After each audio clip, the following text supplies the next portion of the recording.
नमस्कार, good morning, सुप्रभात। मैं हृदय मिश्रा आप सभी का स्वागत करता हूं। कैसे हैं आप सभी लोग? आई होप आप सभी लोग अच्छे होंगे और अपनी पढ़ाई को बहुत ही बेहतर ढंग से कर रहे होंगे। देखिए, आपके लिए दैनिक रूप से करंट अफेयर्स क्लास हमारी 5 नवंबर से स्टार्ट हो गई और अब लगातार ये क्लास आपके लिए चलती रहेगी।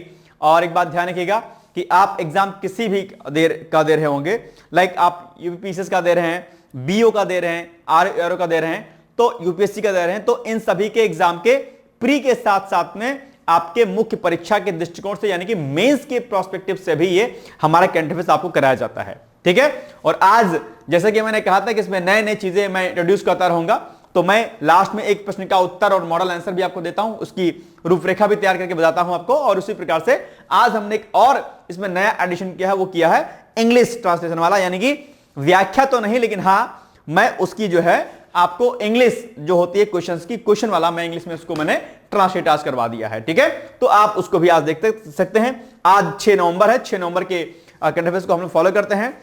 ध्यान रखिएगा कि अगर आप लोग दैनिक रूप से अगर आपने डेली चीजों को फॉलो कर लिया है, यानी कि दैनिक रूप से अगर आपने मॉर्निंग में 8 AM पर क्लास लेना शुरू कर दिया, तो यकीन मानिएगा कि आपके अंदर एक बहुत बड़ा परिवर्तन होगा। न सिर्फ आपका जो है डायनामिक सेक्शन यानी करंट अफेयर्स रेडी होगा, बल्कि उसके साथ साथ में जो है आपका जो स्टैटिक पोर्शन जीएस वाला है वो भी रेडी होगा। मुख्य परीक्षा के लिए बहुत सारे पॉइंट्स, एसए के लिए बहुत सारे पॉइंट्स और बहुत डिटेल्स में चीजें आपको समझ में आएंगी। इसलिए आप दिल थाम के बैठा करिए, चाय की प्याली जो है लीजिए, लेकिन चटियाइएगा बस नहीं, चटियाएंगे तो मामला बिगड़ जाएगा। कल हमने आपसे एक प्रश्न पूछा था कि बताओ भारतीय मानक ब्यूरो, जिसको हम लोग बीआईएस के नाम से भी जानते हैं, बीआईएस की स्थापना किस वर्ष हुई है? तो आप सभी लोगों ने इसका एग्जैक्टली सही उत्तर दिया था, यानी कि B is the right answer, यानी कि 23 दिसंबर 1986 जो इसका हो जाएगा क्या एग्जैक्टली राइट आंसर। ठीक, चलिए दूसरा, अब आते हैं आज के हम पहले टॉपिक पर, यानी कि भारतीय हॉकी के 100 वर्ष जो है अभी क्या हो गए हैं पूरे हो गए हैं, और इसी से संबंधित कुछ जानकारियां आपके सामने यहां पर दी गई हैं। निश्चित तौर पर ये इस टॉपिक से प्रश्न आप एग्जाम में पूछे जाने की संभावना इसमें रहेगी। तो केंद्रीय जो खेल मंत्री हैं कौन से? डॉक्टर मनसुख मांडविया। ठीक है, कई बार मंत्रियों के नाम ही पूछ लेता है। इन्होंने ही भारतीय हॉकी के 100 वर्ष यानी कि 1925 से लेकर के और फिलहाल 2025 की अगर बात करते हैं तो 100 साल हो गए हैं पूरे। इस पूरे होने के उपलक्ष्य में भव्य समारोह की घोषणा कर दी है और हॉकी इंडिया के सहयोग से आयोजित होने वाला यह शताब्दी समारोह 7 नवंबर को नई दिल्ली के मेजर ध्यानचंद राष्ट्रीय स्टेडियम में आयोजित किया जाएगा, यानी कि कल। आज 6 है तो कल। और इस अवसर पर भारत के 550 से अधिक जिलों में कार्यक्रम आयोजित किए जाएंगे इसी के उपलक्ष्य में। ठीक है, शताब्दी वर्ष के अवसर पर आधिकारिक स्मारक संस्करण भारतीय हॉकी के 100 वर्ष का विमोचन भी किया जाएगा इसमें। ठीक है, इसके अलावा यह इस खेल की उल्लेखनीय यात्रा, विजय, चुनौतियों और पुनरुत्थान का वर्णन करता है। यह प्रकाशन पुस्तिका एक ऐतिहासिक अभिलेख के साथ साथ भारतीय हॉकी विरासत को आकार देने वाले खिलाड़ियों की पीढ़ियों के प्रति श्रद्धांजलि भी होगी। तो ये सारी चीजें हैं और इसमें अलग अलग प्रकार के कार्यक्रम आदि आयोजित किए जाएंगे। तो अब हॉकी के बारे में आपको चीजों को पता होना चाहिए। ठीक है, अलग से एक बार हॉकी जो गेम है उसके बारे में, कितने प्लेयर्स होते हैं, क्या कुछ चीजें होती हैं, उसके बारे में जरा एक बार आप लोग डिटेल्स में पढ़ लीजिएगा, क्योंकि कई बार क्या होता है खेल से संबंधित एक ना एक प्रश्न पूछ लेता है। ठीक है, तो हॉकी से संबंधित जो उसके गोल आदि होते हैं उसको किसको क्या कहते हैं, कितने गोल पर जीत होती है, क्या होता है, तो ऐसे प्रश्न आपके एग्जाम में पूछे जाते हैं। हॉकी का जो फील्ड होता है वो कितने डायमीटर्स का होता है, ये सब जानकारी आपको पता होना चाहिए। ठीक है, इसका उद्देश्य जो है अपने आप में क्या है, पूरे देश में उत्सव का माहौल के साथ साथ में ग्रामीण और शहरी भारत को राष्ट्रीय खेल के उत्सव में एकजुट करना है। ठीक, चलिए अब आ जाएगा आपके सामने प्रश्न और उसका इंग्लिश वर्जन। यहां पर हमने इंग्लिश और हिंदी इस बार आपको दोनों को दे दिया है, ताकि यह ना होने पाए कि आपको चीजों को ना पता हो। कोशिश हमारी अगली बार से यह होगी कि जो मैं आपको क्वेश्चन कराता हूं, मतलब जो व्याख्या देता हूं ये वाली, मैं प्रयास करूंगा कि ये भी आपका जो है कहीं ना कहीं अगर इंग्लिश में हो जाए तो थोड़ा और सही रहेगा। प्रयास मेरा यही रहेगा, लेकिन फिलहाल के लिए आज हमने स्टार्टिंग इंग्लिश में कर दी है। अगर आपको हिंदी समझ में नहीं आती है तो क्वेश्चन आप यहां पर इंग्लिश में इसको देख सकते हैं, कोई दिक्कत वाली बात नहीं है। ठीक है ना। कंसीडर द फॉलोइंग स्टेटमेंट्स, यहां पे 3 स्टेटमेंट दिए गए और फिर उसके बाद select the correct answer using the code given below, यानी कि जो कोड दिए गए उसके अकॉर्डिंग आपको एक नया ऑप्शन अपना चूज करना जो राइट होगा। ठीक है, क्वेश्चन यहां पर क्या है मैं पढ़ दे रहा हूं एक बार। क्वेश्चन है कि भारतीय हॉकी के 100 वर्ष पूरे होने के उपलक्ष्य में समारोह का आयोजन नई दिल्ली के मेजर ध्यानचंद राष्ट्रीय स्टेडियम में किया जाएगा। ठीक है, दूसरा यह आयोजन केंद्रीय खेल मंत्रालय और भारतीय ओलंपिक संघ के सहयोग से किया जाएगा। ठीक है, इस अवसर पर भारतीय हॉकी के 100 वर्ष नामक आधिकारिक स्मारक संस्करण का विमोचन होगा। अब आपको बताना कि नीचे दिए गए कोटों में से सही उत्तर का चयन कीजिए, कौन सा उत्तर क्या है सही है। तो ए ऑप्शन में 1 और 2 है, बी में 2 और 3 है, और सी में 1 और क्या है 3 है। 1 है और क्या है आपका 3 है। ठीक है, तो अब आपको बताना कि एग्जैक्टली इसका उत्तर क्या हो जाएगा। तो 1 और 3 में ये जो आपका ऑप्शन दिया रखा है कि ये किसके सहयोग से, ये खेल मंत्रालय और भारतीय ओलंपिक संघ के सहयोग से नहीं किया जाएगा, तो इसमें ये वाला रॉन्ग है आपका। बाकी 1 वाला सही और आपका 3 वाला सही, तो 1 और 3 हो जाएगा, यानी कि सी इज द राइट आंसर, यानी कि स्टेटमेंट नंबर जो सी है आपका, ठीक है, ये हो जाएगा आपका एग्जैक्टली राइट। ये आपको पॉइंट यहां पर ध्यान रखना, इसको एक बार पढ़ लीजिएगा। ठीक, चलिए अब आ जाएगा डिजिटल अरेस्ट। क्या डिजिटल अरेस्ट, ये क्या होता है भाई साहब? डिजिटल अरेस्ट भी अपने आप में क्या है, एक इंपॉर्टेंट चीज होती है। ठीक है, आज के लिए चर्चाओं में रहा है, और अभी हाल ही में सुप्रीम कोर्ट ने इस पर एक बात ध्यान रखिएगा, जो आपके द हिंदू आदि होते हैं उस पर भी आपको कंटेंट आपको यहां पर उठा के मैं देता हूं, इसलिए एक एक पॉइंट को आपको भूलना नहीं है, बल्कि सब चीजों को अच्छे तरीके से याद करना है। ठीक है, अब बताइए, डिजिटल अरेस्ट एक जो पॉइंट होता है, ये एक बड़ा इंपॉर्टेंट है, और इससे जो है लगभग 3000 करोड़ रुपए का नुकसान अब तक जो है हो चुका है। विशिष्ट मान्य जो गणमान्य होते हैं उन व्यक्तियों से भी पैसा लूटा गया है। इसमें क्या होता है, कोई ए नाम का व्यक्ति जो है अपने आप को एक बड़ा कोई पुलिस अधिकारी, ठीक है, क्या पुलिस अधिकारी, ठीक है, या जो है कोई अन्य बड़ा सीबीआई अधिकारी आदि बनकर के आप क्या करेगा, आपको जो है कॉल करेगा या वीसी यानी कि वीडियो कॉल करेगा, और आपसे कहेगा कि आपने, कोई बी नाम का व्यक्ति है, बी नाम से कहेगा कि आपने जो है ये कृत्य किया है, ये आपने जो है गलत कार्य किया है, और इसके लिए आपको जो है क्या कहते हैं, इतना पैसा देना पड़ेगा, नहीं तो आपके नाम वारंट आदि जारी कर दिया जाएगा और आपको गिरफ्तार कर लिया जाएगा। कई बार लोग डर के मारे, लोक लाज के भय के कारण कई बार लोग जो है पैसा खूब देते हैं। आपको वीडियो कॉल पर कहा जाता है कि आप वीडियो कॉल पर बने रहिए, आप हमारी निगरानी में रहेंगे तब तक, जब तक के लिए हमारी टीम जांच कर रही तब तक के लिए आप डरे जाएंगे, सहमे जाएंगे, और वो नंबर्स किसी जो हमारी सुरक्षा एजेंसियां होती हैं उनके वेबसाइट फेक आईडी बना करके, ऐसे सीयूजी नंबर बना करके आपको कॉल किया जाता है। और ये ठगी जो है न सिर्फ भारत से बल्कि फॉरेन कंट्रीज से डायरेक्टली आपके फोन नंबर्स पे कॉल आती है। इसमें बड़ी बड़ी कंपनियां जो है इसमें पार्टिसिपेट करती हैं, और भारत पे बैठे हुए जो बड़े बड़े गणमान्य व्यक्ति लोग होते हैं, क्योंकि उनको तो और लोक लाज का भय रहता है, क्योंकि पैसा देने में भी वही आगे रहते हैं, तो ऐसे लोगों के पास कई बार क्या होता है, ऐसे डिजिटल अरेस्ट टाइप की, यानी कि आपको डिजिटलाइज अरेस्ट कर लिया जाएगा कि आप हमारी निगरानी में है, वीडियो कॉल पर रहिए, नहीं तो आपके साथ ये चीजें कर दी जाएंगी, आपकी फोटो वीडियोज या आपने जो कार्य किया होगा इसके खिलाफ आपको दंड दिया जाएगा, और आप पैसा खूब दे देके अकाउंट में डाल देते हैं। तो ये इस पर सुप्रीम कोर्ट ने अभी स्वतः संज्ञान लिया, उसने कहा है कि भैया इस पर बहुत ज्यादा जो है इस पर रोक लगाने की आवश्यकता है, इससे 3000 करोड़ रुपए तक का नुकसान हुआ, सुप्रीम कोर्ट का ऐसा कहना है। यानी कि सुप्रीम कोर्ट ने देश भर में तेजी से बढ़ रहे साइबर अपराधों और विशेष रूप से डिजिटल अरेस्ट, यानी कि साइबर क्राइम तो बढ़ ही रहा है, लेकिन साइबर क्राइम के माध्यम से आपका बैंक अकाउंट हैक कर लिया रहा है, आपकी पर्सनल डिटेल्स हैक करके आपसे आपके अकाउंट में से पैसा निकाल लिया रहा है, तो साइबर क्राइम तो बढ़ रहा है, लेकिन साइबर क्राइम के नाम से इसके साथ साथ में ये जो नई टर्मिनोलॉजी आप लोग देख पा रहे होंगे, जिसको हम लोग डिजिटल अरेस्ट के नाम से भी जानते हैं, ये डिजिटल अरेस्ट वाला कॉन्सेप्ट जो है ये बहुत तेजी के साथ आगे इस समय क्या है, बढ़ रहा है। ऐसे में ये बड़ी समस्याओं के रूप में आपके सामने देखने को मिलेगा। इसीलिए अदालत ने कहा है कि इन अपराधों के कारण अब तक 3000 करोड़ रुपए से अधिक की रकम लोगों से ठगी जा चुकी है, जिनमें कई वरिष्ठ नागरिक भी इसमें क्या है, शामिल है अपने आप पे। तो अब इस पर जो है चोट करने की आवश्यकता है, यानी कि इसको रोकने की आवश्यकता है। ठीक है, और ये जो स्टेटमेंट है, यह टिप्पणी यानी कि जस्टिस सूर्यकांत, जस्टिस उज्जवल भुयान और जस्टिस जय माल्या बागची की पीठ ने एक स्वतः संज्ञान मामले में सुनवाई के दौरान किए। यह मामला उन धोखाधड़ी गिरोहों से जुड़ा है जो पुलिस या न्यायिक अधिकारी बनकर के नकली कोर्ट आदेश दिखाते हैं और लोगों को डिजिटल तरीके से गिरफ्तार करने की धमकी देकर के पैसे वसूल लेते हैं। वो दिखाए फेक एक अपना जो है कोर्ट का आदेश दिखाते हैं कि कोर्ट ने आपको आदेश दिया कि इस तरीके से आपको रहना है। तो ये एक बड़े स्तर का रकम जो इससे वसूली इसमें होती रहती है। ठीक है, ध्यान रखिएगा। चलिए आइए अब इसी पर प्रश्न आपके सामने आ गया कि recently the Supreme Court has expressed serious concern over cyber crime such as digital arrest. This case is related to, यानी कि जो केस है किससे रिलेटेड है? A option laws concerning online gaming, या B option online fraud committed by fake police और judicial officer, C option freedom of expression on social media, और D option consumer rights on e commerce platform. अब आपको ये बताना है, समझ गए?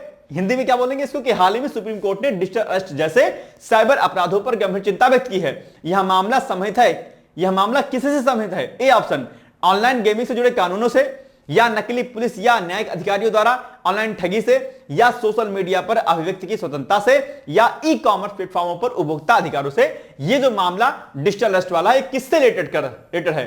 तो आप देखेंगे तो इसमें जो बी वाला ऑप्शन है online fraud committed by the fake police और जुडिशियल ऑफिसर्स, इन्हीं के द्वारा है, यानी कि ऑप्शन नंबर जो बी हो जाएगा क्या हो जाएगा आपका? एग्जैक्टली सही उत्तर हो जाएगा। कहीं कोई समस्या तो इसमें नजर नहीं आ रही है? आसान सा प्रश्न है, ठीक है बॉस। चलिए आगे बढ़ते हैं हम लोग।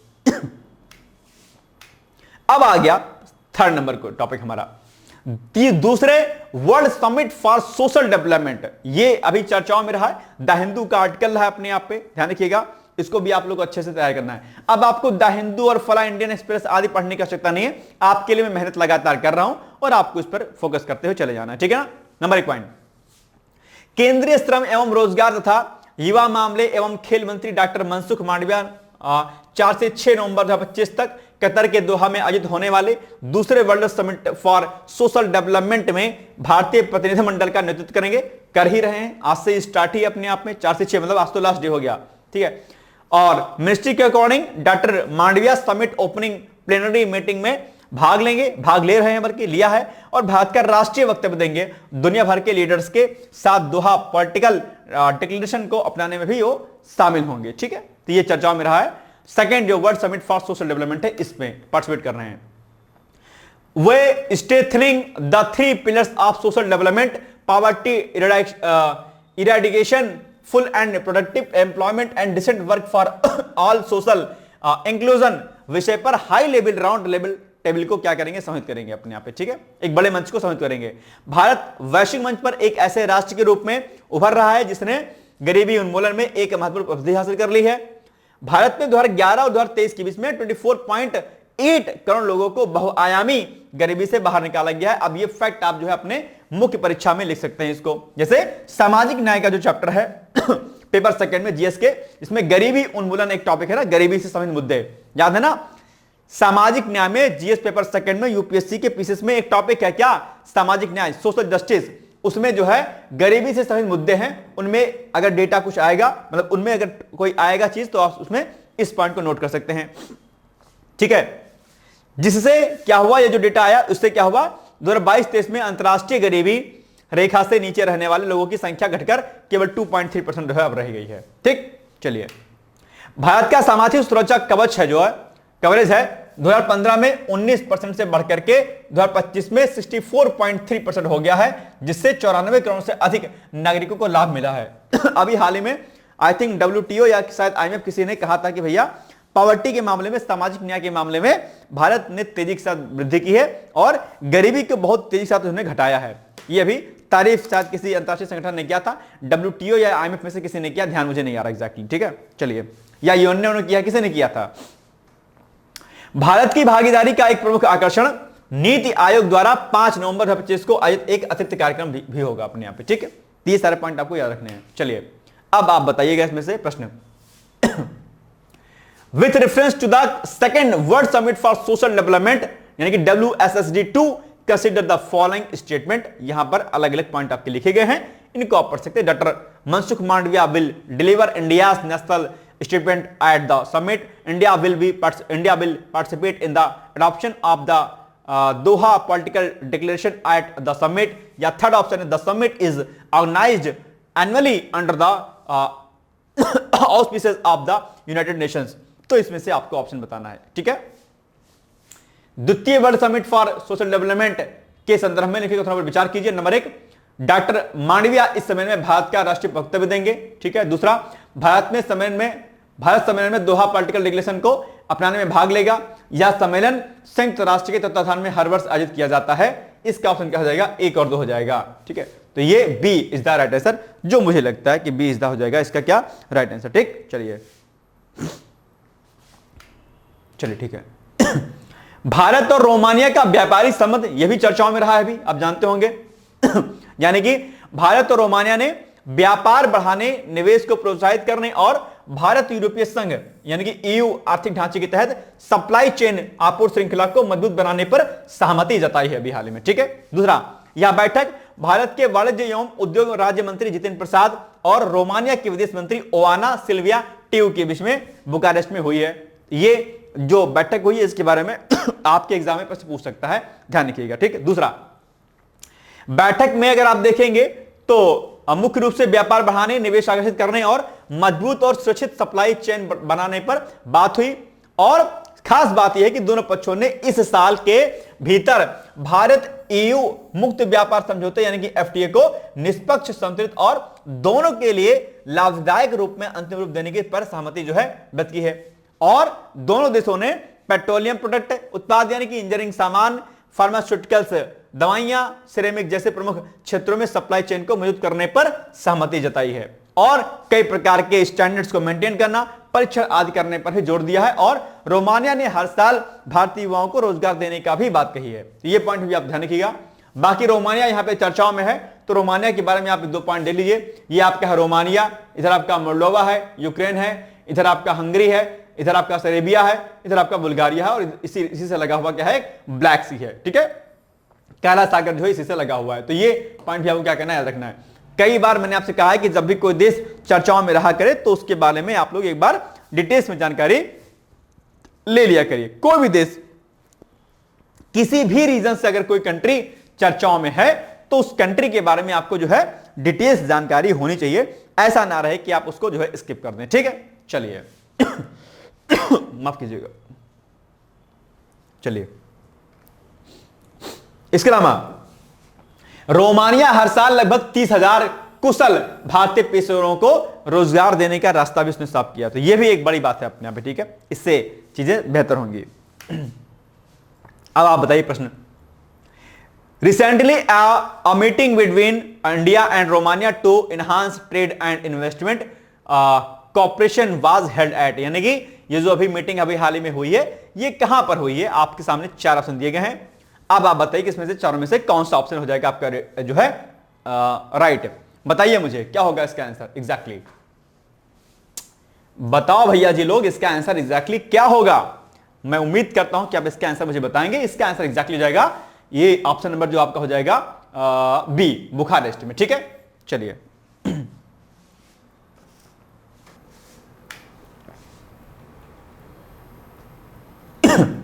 बाकी पीसेस की एडवर्टाइजमेंट है, आप चाहें तो पीसेस 2026 की तैयारी कर सकते हैं। फाउंडेशन कोर्स हमारा चल रहा है और ये जो कॉन्टेक्ट नंबर दिया गया इस पर आप बातचीत कर सकते हैं। अगर आपको मुझसे कोई बातचीत करनी है डिटेल्स में, आप पढ़ाई को लेकर के या कोई टेंशन आदि है तो उसके लिए आप मुझे इस नंबर पर आप कॉल कर सकते हैं 8604409201 पर। ठीक है। चलिए, क्लाउड सीडिंग भाई साहब चर्चाओं में रहा है अभी, है ना।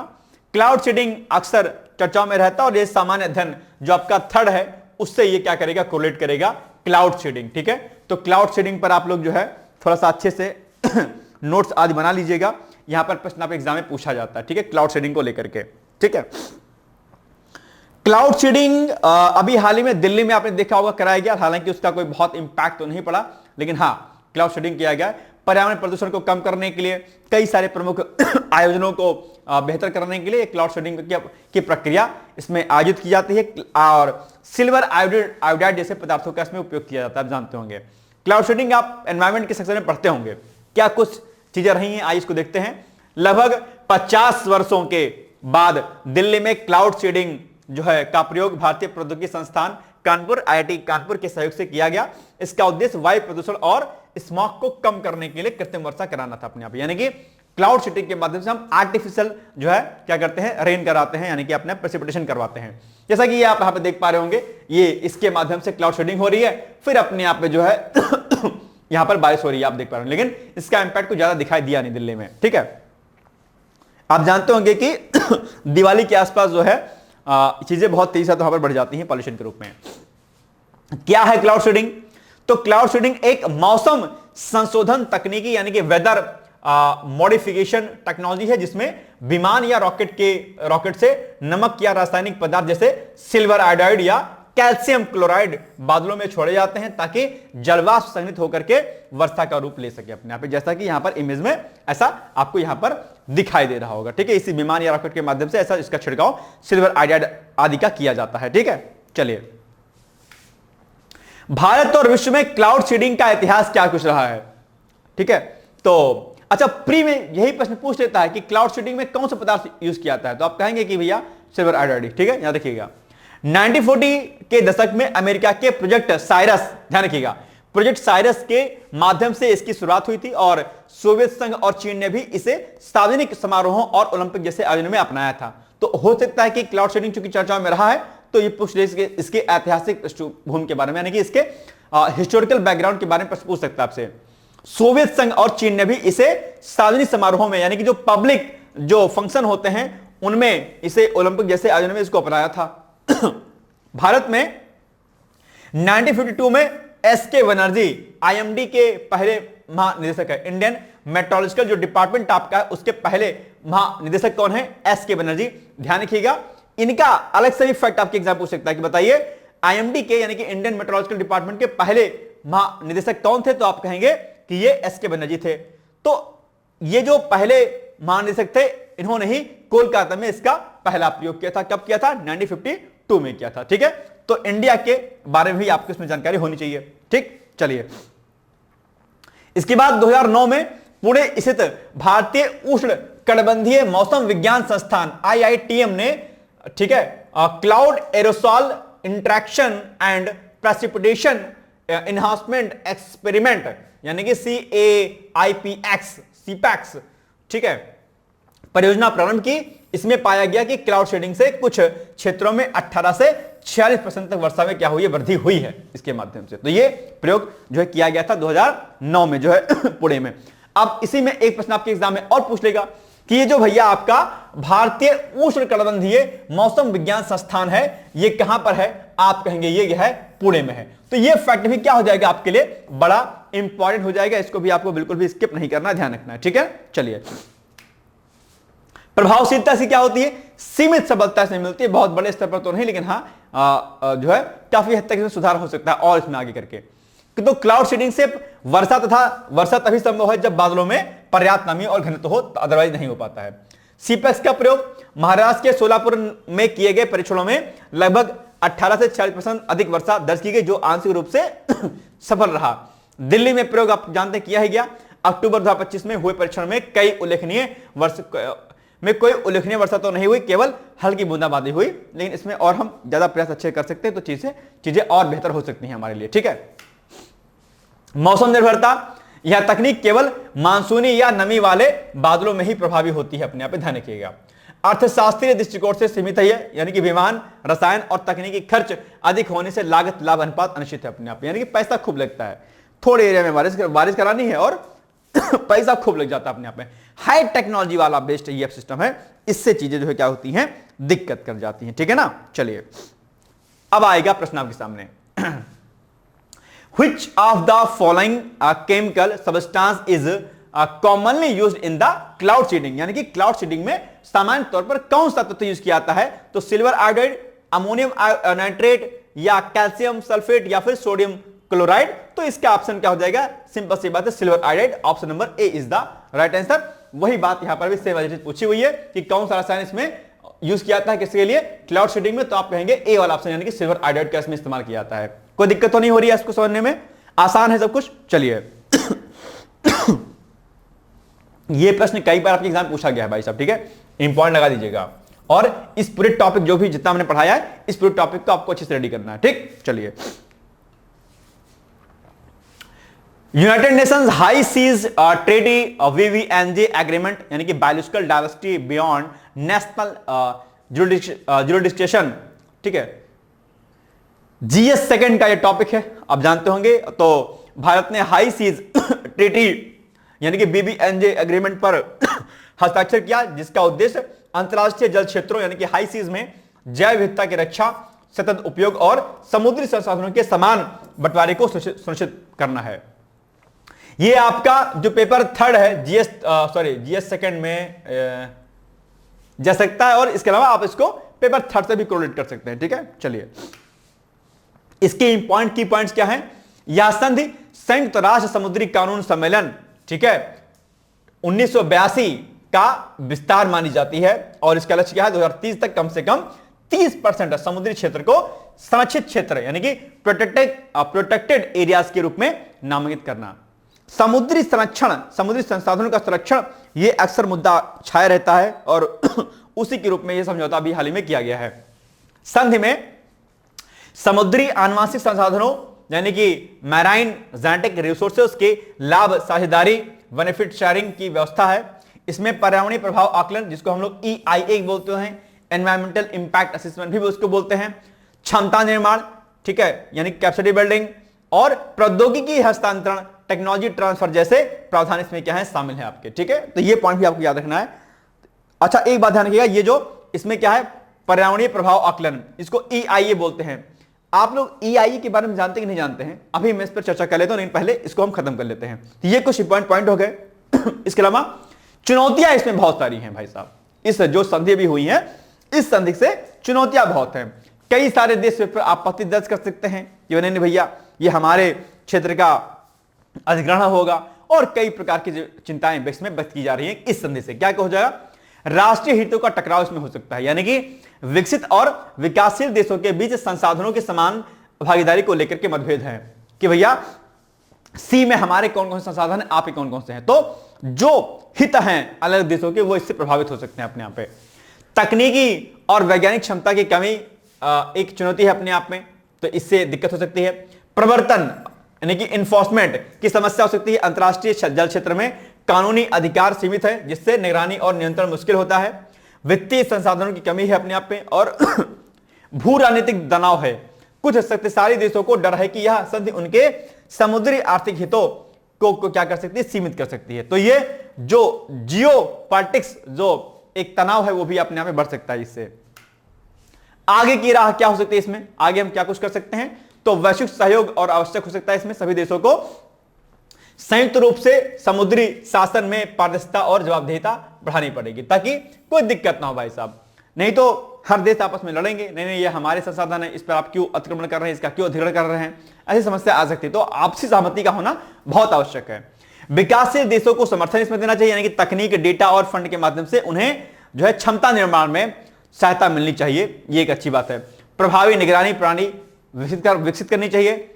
भारत की भूमिका की बात करते हैं तो भारत को अपने ब्लू इकोनॉमी लक्ष्यों को ध्यान में रखते हुए इस संधि के तहत सतत मत्स्य, समुद्री अनुसंधान और संरक्षण पहल को मजबूत करना होगा। अपने आप जानते होंगे ब्लू इकोनॉमी पर सरकार खूब फोकस कर रही है, और इसको ध्यान में रखते हुए चीजों को आगे करना चाहिए सरकार को, ठीक है भारत सरकार को। अब प्रश्न आपके सामने आ गया, Which of the following is not an objective of the high seas trade? यानी कि इसमें से कौन सा ऐसा है जो हाई सीज ट्रेड के ऑब्जेक्टिव में से यानी कि लक्ष्यों में से शामिल नहीं है? जैसे कि conservation of maritime biodiversity, fair sharing of benefits derived from maritime resources, redefining international maritime boundaries, या फिर 4 कंट्रोल ऑफ मैराइन पॉल्यूशन। तो अब आपको सेलेक्ट करना है, select the correct answer using the code given below. ध्यान रखना, नॉट एन ऑब्जेक्टिव लिखा है, सही नहीं है वाला लिखा है, ठीक है। उद्देश्य है ये नहीं है, उद्देश्य नहीं है, यानी कि निम्नलिखित में से कौन सा हाई सीज ट्रेटी का उद्देश्य नहीं है। तो आपके सामने ऑप्शन आ जाएंगे अलग अलग प्रकार के, आपको बताना है। नंबर 1 समुद्री जैव विविधता का संरक्षण, ठीक है। समुद्री संसाधनों से होने वाले लाभों का न्याय संगत वितरण, ठीक है, यह भी है इसका उद्देश्य, यह भी है इसका उद्देश्य। अंतरराष्ट्रीय समुद्री सीमाओं का पुनर्निर्धारण, और चौथा समुद्री प्रदूषण नियंत्रण, यह भी है। ये अंतरराष्ट्रीय समुद्री सीमाओं का पुनर्निर्धारण, ये इसमें नहीं सही है, ये नहीं सही है, ये रॉन्ग है आपका। और क्या पूछा है? उद्देश्य नहीं है, यानी कि ये जो आपका हाई सीज ट्रेटी वाला मुद्दा है, इसमें इसका ऑब्जेक्टिव कौन सा नहीं है? ये नहीं है, 3rd नंबर वाला।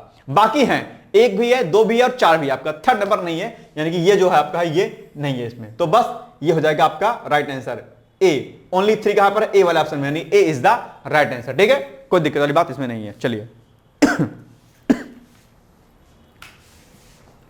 Extreme poverty reduction programme by Kerala government, GS 3rd का पोर्शन है अपने आप में, गरीबी वाला मुद्दा आप जानते होंगे, ठीक है। तो ये एक बड़ा जो है एक फायदा है केरला गवर्नमेंट की, केरला सरकार की एक माफ कीजिएगा, केरला सरकार की एक योजना है अपने आप में। यहां पर इसका इंपैक्ट और बाकी चीजें यहां पर देख सकते हैं कि क्या कुछ चीजें इसमें लिखी गई हैं, आप इसको एक बार पढ़ लीजिएगा और डिटेल्स में हमने यहां पर आपको चीजें दे रखी हैं। यानी कि केरला सरकार ने अभी हाल ही में घोषणा की है कि राज्य अब अत्यधिक गरीबी मुक्त एक्सट्रीम पॉवर्टी फ्री स्टेट बन गया है। यह घोषणा राज्य के एक्सट्रीम पॉवर्टी रिडक्शन प्रोग्राम ईपीईपी के अंतर्गत की गई, जो 2021 में शुरू हुआ था। क्या यह पहल है? तो केरल सरकार ने 2021 में एक्सट्रीम पॉवर्टी रिडक्शन प्रोग्राम का नामक कार्यक्रम शुरू किया था, जिसका उद्देश्य क्या था? राज्य में अत्यधिक गरीबी एक्सट्रीम पॉवर्टी के दायरे में आने वाले परिवारों व व्यक्तियों को चिन्हित कर उन्हें समर्पित योजनाओं के माध्यम से उनकी स्थिति को उबारना था। यानी कि जो अधिक गरीब थे उनको पहचान करना और उनको अलग अलग प्रकार की योजनाओं से जोड़ना और उनको गरीबी से उबारना, निकालना बाहर। सरकार ने लगभग 64,000 परिवारों को चिन्हित किया। इन परिवारों के लिए माइक्रो प्लान तैयार किया, जिसमें आवास, स्वास्थ्य, आय व पहचान दस्तावेज जैसी आवश्यकताओं की पूर्ति शामिल थी। यानी कि अगर कहीं यहां पर कोई एक पॉपुलेशन है, ठीक है, अलग अलग प्रकार के लोग यहां पर रहते हैं, सरकार ने अत्यधिक जो गरीब थे उनकी पहचान की, उनको अलग किया, फाइंड आउट किया और फाइंड आउट करने के बाद उनको अलग अलग प्रकार की सुविधाओं से उनको लैस किया, जिससे क्या हुआ, जो एक्सट्रीम पॉवर्टी थी केरला में वो क्या हुई, खत्म हो गई अपने आप। यानी कि समावेशी विकास, सतत विकास और जो है जो सोशल जस्टिस होता है, सामाजिक जो न्याय होता है, उसकी संकल्पना को पूरा करने का प्रयास किया केरला गवर्नमेंट ने। ठीक है, ध्यान रखिएगा, एग्जाम्पल के लिए आपके एग्जाम के जरूरी है। प्रमुख विशेषताएं, गोइंग डाउन की रणनीति अपनाई गई थी इसमें। क्या? गोइंग डाउन, सामान्य गरीबी से अलग अत्यधिक गरीबी को इस तरह की परिभाषित किया गया कि व्यक्ति, परिवार मूलभूत सुविधाओं जैसे कि सुरक्षित आवास, स्वास्थ्य सेवा, स्थिर आय, पहचान दस्तावेज से वंचित हो, इनको अत्यधिक गरीबी में हमने इसको शामिल किया। सर्वे एवं चयन प्रक्रिया इसमें हुई, यानी कि स्थानीय स्तर पर जो है कुटुंबश्री, आंगनवाड़ी व आशा कर्मी, स्थानीय स्वशासन निकायों की भागीदारी से सर्वे हुआ। ये अलग अलग प्रकार के जो लोग थे इनके माध्यम से ये सर्वे हुआ। निगरानी और टिकाऊपन, यानी कि एक MIS यानी कि प्रबंधन सूचना प्रणाली, ठीक है, मैनेजमेंट इंफॉर्मेशन जो सिस्टम था अपने आप में तैयार किया गया ताकि लाभार्थियों की निगरानी हो सके और पुनः गिरावट उसमें ना हो अपने आप में। चुनौतियां और आलोचना भी इसमें हुई काफी ज्यादा। आंकड़ों व दावों में विवाद आया कि विपक्ष ने आदिवासी समूह व सामाजिक कार्यकर्ता सरकार द्वारा किए गए दावों को प्रचार या चुनावी रणनीति का हिस्सा बता रहे हैं अपने आप में। चयन मानदंड में खामियां थी इसमें। कुछ स्थानीय निकायों ने कहा कि अत्यधिक गरीबी का चयन मानदंड वास्तविक जीवन की स्थितियों को पूरी तरीके से प्रतिबंधित नहीं करता है अपने आप में। जो मानक इन्होंने बनाए उन्होंने कहा कि नहीं, ये मानक नहीं सही है आपके। आबादी के कुछ हिस्सों में वंचितता अभी भी मौजूद है, विशेष रूप से आदिवासी इलाकों में खुले में रहने वाले पहचान दस्तावेज विहीन परिवार जो है अभी भी हैं। यानी कि अभी भी इसके माध्यम से गरीबी वहां पर कम, अत्यधिक गरीबी कम नहीं हुई है। खासकर आदिवासी जो एरिया है, जो ट्राइब्स एरिया है, वहां पर अभी भी गरीबी है। जो खुले आदमी रहते हैं उनके पास ना उनका सर्टिफिकेट कोई है, ना कुछ अन्य दस्तावेज है उनके पास। ठीक है, तो ये चुनौतियां इसमें, आलोचनाएं या चुनौतियां इसमें कही गई हैं अलग से। ठीक है, आगे की रहा, अब इसमें और हम क्या कुछ प्रयास कर सकते हैं। तो चयन प्रक्रिया और मानदंडों में पारदर्शिता व सामाजिक सहभागिता को बढ़ावा अगर बढ़ा दिया जाए तो निश्चित तौर पर चीजें साफ होंगी। कार्यक्रम की लंबी अवधि की निगरानी स्थित करनी होगी, ऑब्जर्वेशन इसका होता रहे, ऑब्जर्व किया जा सके। अन्य राज्यों के लिए मॉडल बन सका। ठीक है, आंकड़ों को समय समय पर स्वतंत्र संस्थाओं द्वारा सत्यापित करवाना विश्वास बढ़ाएगा अपने आप पे। तो इस स्टेट से, केरला से अलग अलग स्टेट को सीखना होगा ताकि सामाजिक न्याय हो सके। अब आपके सामने आ गया प्रश्न, the extreme poverty reduction programme is an initiative of which state government. यानी कि जो प्रोग्राम है आपका ईपीईपी, ये किस गवर्नमेंट का है अपने आप पे? तमिलनाडु, केरला, आंध्र प्रदेश या फिर कर्नाटका का? सिंपल सी बात है, ईपीईपी जो प्रोग्राम आपका है ये बेसिकली किसका? एक्सट्रीम, इसका फुल फॉर्म क्या हो जाएगा? एक्सट्रीम पी से पावर ई से एक्सट्रीम, पी से पावर्टी, फिर आपका रिडक्शन, फिर प्रोग्राम पी। ये केरला गवर्नमेंट का प्रोग्राम है अपने आप में। किसके लिए? जो अत्यधिक गरीबी है उसको क्या करने के लिए? कम करने के लिए। ठीक है ना, याद रहेगा पॉइंट। आइए आगे बढ़ते हैं हम लोग। तो इसका आंसर क्या हो जाएगा? बी हो जाएगा अपने आप में। क्या हो जाएगा इसका आंसर? बी, यानी केरला गवर्नमेंट ने इसको शुरू किया है। ठीक, कोई दिक्कत तो नहीं है। आइए अब इस टॉपिक 7 पर जो है कुछ प्रश्न आपके बन जाएगा मेंस में। वो आप इसको चाहे तो घर में प्रैक्टिस कर सकते हैं। यानी कि गरीबी उन्मूलन केवल आर्थिक नहीं बल्कि सामाजिक एवं प्रशासनिक चुनौती भी है। केरल के एक्सट्रीम पॉवर्टी रिडक्शन प्रोग्राम ईपीईपी के संदर्भ में इस कथन की व्याख्या कीजिए अपने आप पे। तो बस इसके ऊपर आपको प्रश्न लिखना है, आप चाहे तो लिख करके हमें भेज भी सकते हैं। आप कॉर्डिनेट नंबर नोट कर लीजिएगा 8604440921। इस पर आप जो है डिकोड एग्जाम के डिटेल्स जानकारी किसी भी कोर्सेज की और मुझसे आप डायरेक्टली बात कर पाएंगे। कोई भी अगर संकट होगा, कोई दुविधा होगी, पढ़ाई लिखाई में कहीं कोई दिक्कत होगी तो इस नंबर पर डायरेक्टली आप मुझे व्हाट्सएप और कॉल कर सकते हैं, ठीक है, कोई दिक्कत नहीं है। चलिए नेक्स्ट है heavy metals in Kaveri river. अभी चर्चा में रहा है ये, और निश्चित तौर पर जो है हैवी मेटल्स से भी प्रश्न आते हैं। और चूंकि हैवी मेटल्स की जो है कंसंट्रेशन अभी ज्यादा हो रही है, कहां पर हो रही है, आपके जो है कावेरी रिवर में, तो उसी को लेकर के कुछ चीजें सामने आई हैं। आइए हम उस पर एक एक करके चर्चा थोड़ा सा कर लेते हैं कि क्या कुछ चीजें इसमें रही हैं आपके सामने, ठीक है। चलिए तमिलनाडु के भारतीदासन विश्वविद्यालय तिरुचिरापल्ली के शोधकर्ताओं ने अपनी हालिया अध्ययन रिपोर्ट में पाया है कि कावेरी नदी और उसकी मछलियों में भारी धातुओं का स्तर खतरनाक रूप से बढ़ गया अपने आप में। यह एक बहुत चिंताजनक बात है अपने आप में, ठीक है।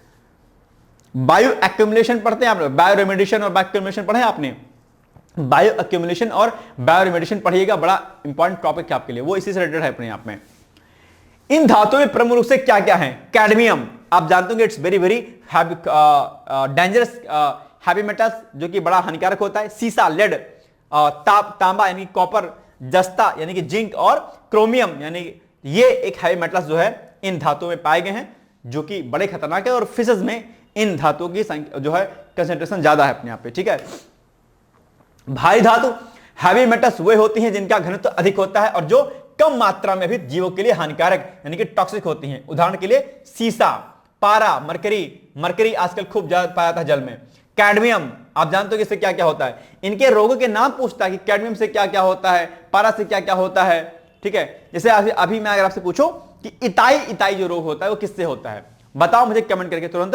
इताई जो रोग होता है वो किस जो है हैवी मेटल्स के कारण होता है, तुरंत मुझे इसका उत्तर दीजिए। अक्सर आप लोगों ने इसको पढ़ा होगा आपने किसमें, अपने एग्जाम में। मैं अपेक्षा करता हूं कि आप इसको मुझे बताएंगे तुरंत उत्तर दे करके, या चैटियाना बंद कर दीजिए तो फट से मुझे उत्तर दीजिए। मैं 1 मिनट का आपको समय देता हूं और मुझे उत्तर बताइए इसका क्या होगा एग्जैक्टली आंसर। मजा आ रहा है करंट अफेयर्स में, कोई दिक्कत तो नहीं हो रही है, बहुत आसान चीजें हैं भाई साहब। अब इसके बारे में पढ़िएगा धीरे से आराम से।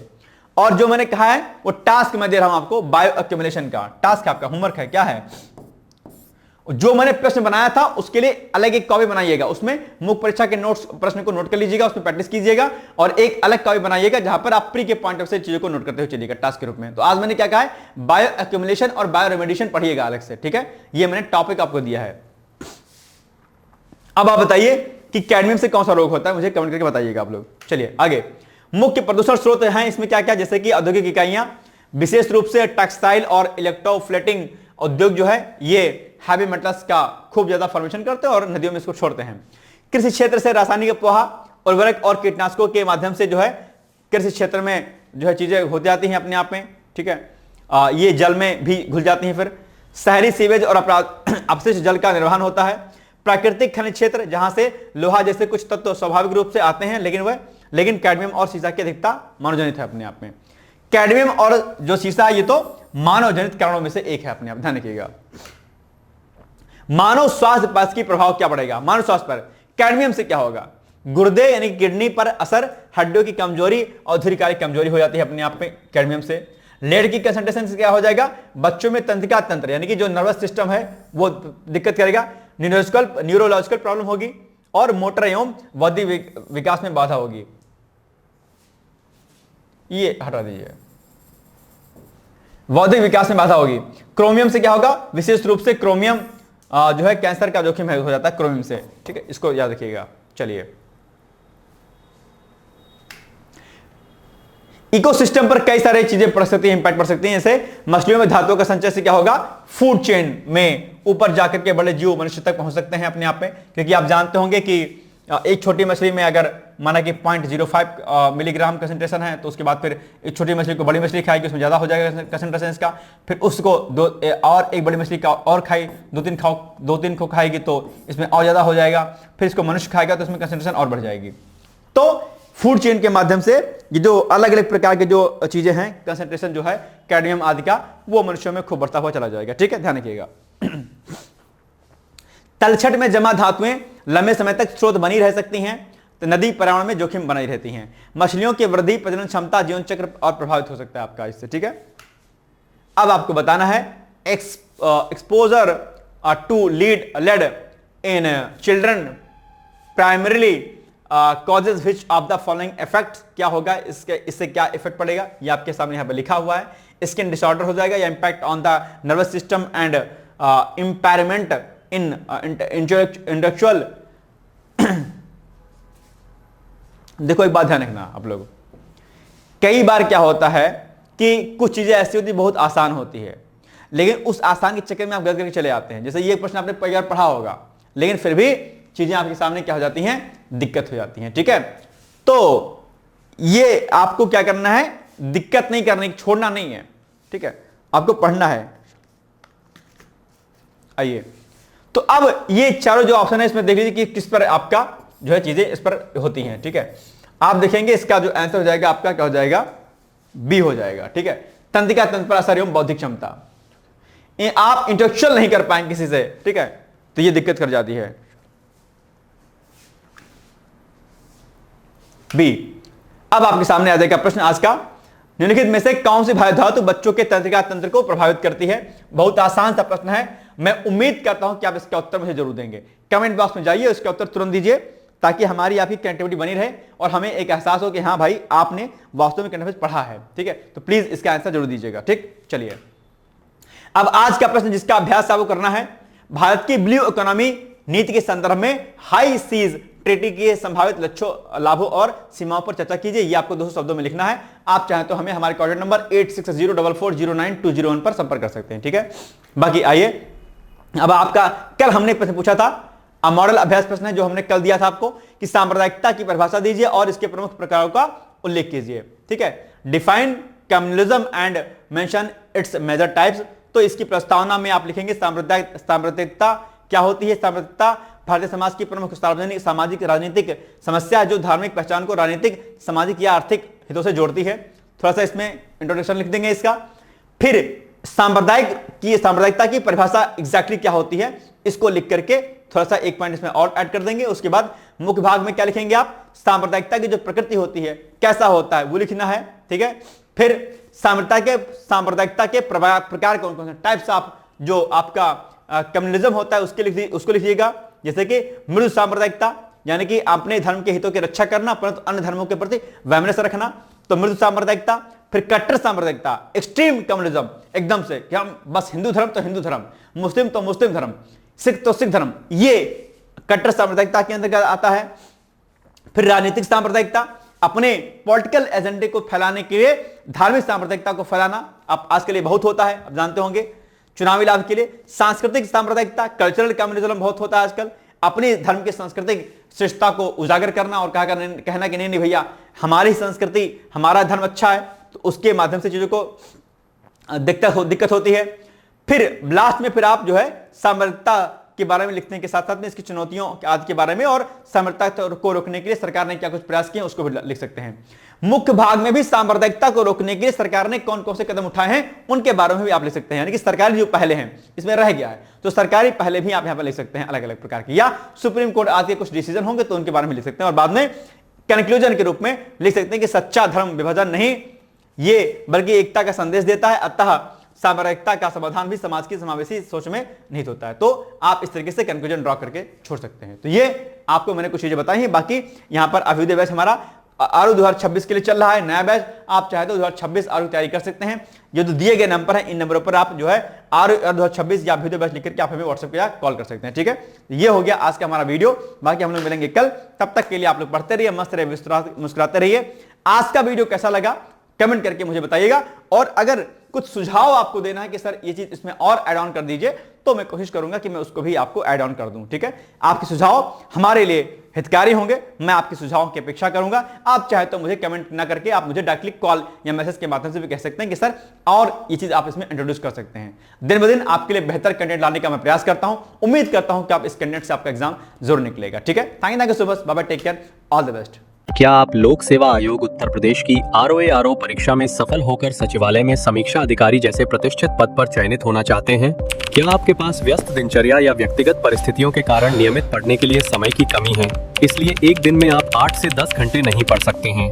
क्या आपका संकल्प है कि सचिवालय में समीक्षा अधिकारी बनना ही बनना है और आप उसके लिए सही मार्गदर्शन की तलाश कर रहे हैं? यदि आपके इन तीनों प्रश्नों के उत्तर हाँ हैं, तो आपकी खोज अब समाप्त होती है और आपके सपने को साकार करने के लिए आगामी समीक्षा अधिकारी परीक्षा की सुव्यवस्थित तैयारी हेतु D-Code एग्जाम लाया है अभ्युदय बैच। अभ्युदय बैच में आपको आगामी ROA परीक्षा के प्रारंभिक और मुख्य परीक्षा के पूरे पाठ्यक्रम को अभी से एक साथ बहुत ही बेसिक लेवल से video lecture, PDF notes, test series और उत्तर लेखन कार्यक्रम के माध्यम से पूरे विस्तार से पूर्ण कराया जाएगा। हमारे अभ्युदय बैच की सबसे बड़ी विशेषता है कि इसमें साप्ताहिक टारगेट्स के अनुसार कम से कम 5 घंटे भी पढ़कर कोई अभ्यर्थी पूरा पाठ्यक्रम अच्छे से तैयार करके परीक्षा में सफलता अर्जित कर सकता है। अभ्युदय बैच में अनुभवी और समर्पित शिक्षकों द्वारा आधारभूत मानक पुस्तकों एवं स्रोतों पर आधारित पाठ्य सामग्री उपलब्ध कराई जा रही है, जिससे पाठ्यक्रम को सभी आयामों से कवर किया जा सके। इस बैच में पाठ्यक्रम को इस विस्तार से पढ़ाया जा रहा है कि इसमें प्रवेश लेकर आप न केवल ROA परीक्षा बल्कि अन्य कई समकक्ष परीक्षाओं को भी एक साथ ही टारगेट कर सकते हैं। यानी इस परीक्षा के पाठ्यक्रम में सम्मिलित सामान्य अध्ययन, सामान्य ज्ञान, सामान्य हिंदी व्याकरण, रीजनिंग, मैथ, हिंदी आलेखन, निबंध आदि के विस्तृत अध्ययन से आप पूर्ण आत्मविश्वास से किसी भी परीक्षा में सफलता प्राप्त कर सकते हैं। उत्तर प्रदेश की PCS प्रारंभिक परीक्षा में भी इस बैच को पढ़कर सफलता प्राप्त की जा सकती है। इस बैच में निर्धारित लक्ष्य के अनुसार एक सप्ताह में मात्र 18 से 20 वीडियो लेक्चर देखने होते हैं, जो आप प्रतिदिन 4 से 5 घंटे का समय निकालकर आसानी से पढ़कर तैयार कर सकते हैं।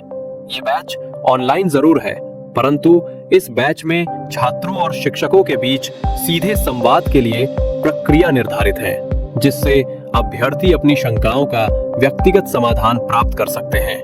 आपके संकल्प को सिद्धि तक पहुंचाना ही अभ्युदय बैच की आधारभूत संकल्पना है।